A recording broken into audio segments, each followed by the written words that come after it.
Hello दोस्तों, कैसे हो आप सब। ये देखिए, आज मैं आपको फिरकी बनाना सिखाऊंगी। ये मैंने कार्डबोर्ड की राउंड शेप में कटिंग की है। अब बीच में से हम एक कट और लगा देंगे और इसे आपस में चिपका देंगे।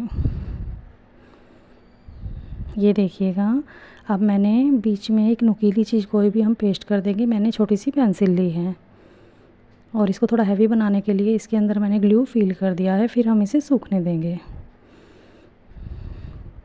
सूखने के बाद मैं इसके ऊपर कलर करूँगी और थोड़ा सा डिज़ाइनिंग करूँगी।